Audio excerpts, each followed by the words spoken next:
Assalamualaikum warahmatullahi wabarakatuh. Jumpa lagi dengan saya Dr. Tamtomo Nusahantoro. Kali ini kita akan membahas tentang puasa dan kesehatan. Rasulullah Shallallahu Alaihi Wasallam bersabda, "Sumu tasihu, berpuasalah kamu, niscaya kamu sehat." Salah satu tujuan kita makan dan minum adalah untuk menjaga kesehatan kita. Lalu bagaimana dengan pada saat kita berpuasa? Bukankah kita tidak makan dan tidak minum? Apakah itu kemudian mengakibatkan kesehatan kita menurun? Saudara-saudaraku, puasa tidak identik dengan tidak makan dan tidak minum. Karena kita tetap makan, tetap minum, hanya saja diatur waktunya. Kapan kita makan, kapan kita minum, kapan kita tidak makan dan tidak minum.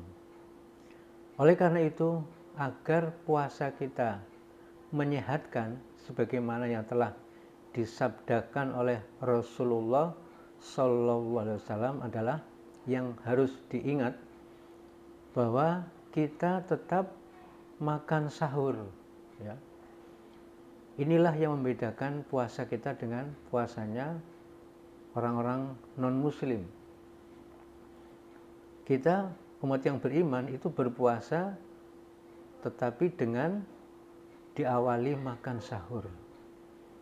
Dan makan sahur ini diakhirkan, di akhir waktu. Ya. Kemudian berbuka puasa. Nah, ini berbuka puasa di awal waktu. Ya. Ketika kita sahur itu di akhir waktu dan berbuka puasa di awal waktu. Kemudian bagaimanapun kita tidak boleh berlebih-lebihan. Karena apapun itu kalau berlebih-lebihan ya pasti tidak membawa kebaikan. Justru akan membawa kepada keburukan. Demikian juga dengan puasa, jangan kita berlebih-lebihan, mentang-mentang kita berpuasa, seharian kita tidak makan, tidak minum, kemudian pada saat berbuka, kesempatan kita lampiaskan nafsu kita.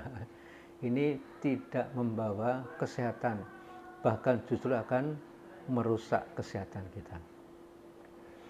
Maka ketika kita berbuka puasa, itu dibuka dengan makanan dan minuman yang manis, misalnya madu atau kurma. Setelah itu baru kita melaksanakan sholat maghrib, kemudian menunggu sholat isya, sholat tarawih, kita boleh makan besar. Kemudian kebutuhan cairan ini juga harus betul-betul dijaga, karena air ini merupakan zat yang sangat penting sekali untuk tubuh kita. Sebagian besar tubuh kita itu terdiri dari cairan, dan fungsi cairan ini sangat penting sekali. Maka jangan sampai kemudian karena kita berpuasa sehingga kita kemudian kekurangan cairan. Ini tidak boleh. Maka ketika berbuka, kemudian malam hari kita beri asupan air yang secukupnya untuk tubuh kita, menggantikan ketika siang hari kita tidak minum.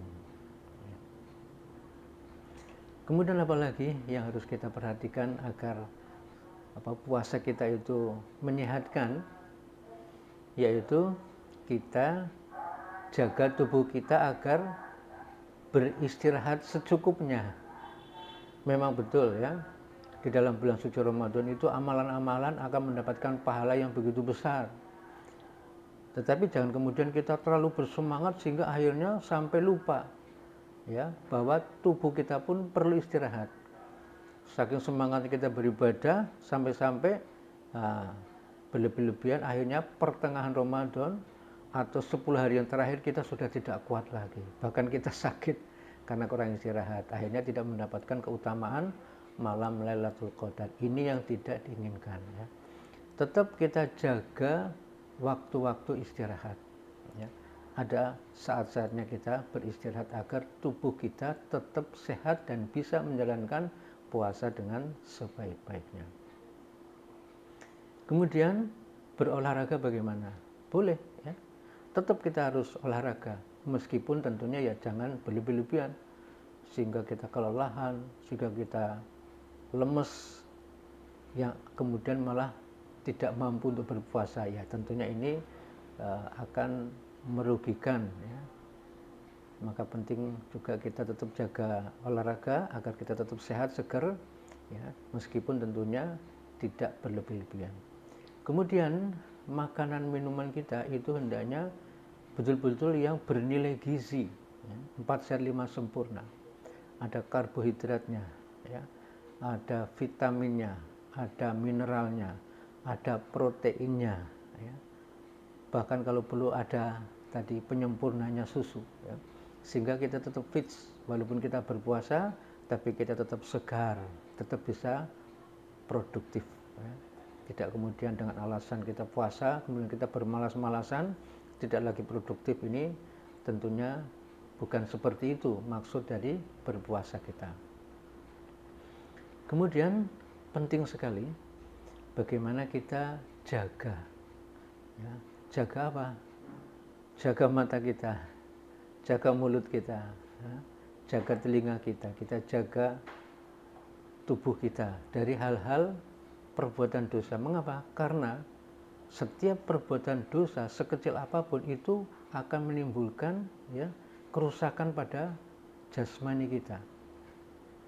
Pasti itu ya, sekecil apapun perbuatan dosa akan menimbulkan kerusakan, hal yang buruk pada kesehatan kita. Sehingga kita perlu jaga ya, jangan sampai kemudian kita masih saja melakukan suatu perbuatan dosa di bulan suci Ramadan, sehingga tidak ada gunanya kita berpuasa ya, hanya mendapatkan lapar dan dahaga saja. Dan yang tidak kalah penting adalah bagaimana kita ya sesemangat apapun dalam beribadah jangan sampai kemudian mengganggu orang lain ya. Boleh kita membaca Al-Qur'an ya, tapi tentunya jangan terlalu keras ya, jangan berlama-lama sehingga orang lain terganggu tidurnya ya. Mungkin mereka seharian udah capek bekerja, pengen istirahat ya, terganggu oleh suara kita. Ini juga penting, jangan sampai kemudian ibadah kita menjadikan orang lain tidak suka ya, tidak ridho. Ini juga tentunya tidak membawa kebaikan buat kita maupun buat semuanya saja. Itu saja, mudah-mudahan sedikit tips ini akan menjadikan kita bisa mendapatkan kesehatan sebagaimana yang telah dijanjikan oleh Rasulullah Sallallahu Alaihi Wasallam ya. Sumu tasihu, berpuasalah kamu niscaya kamu sehat. Dan sehat yang kita dapat adalah sehat seutuhnya, sehat selama-lamanya, insya Allah. Wassalamualaikum warahmatullahi wabarakatuh.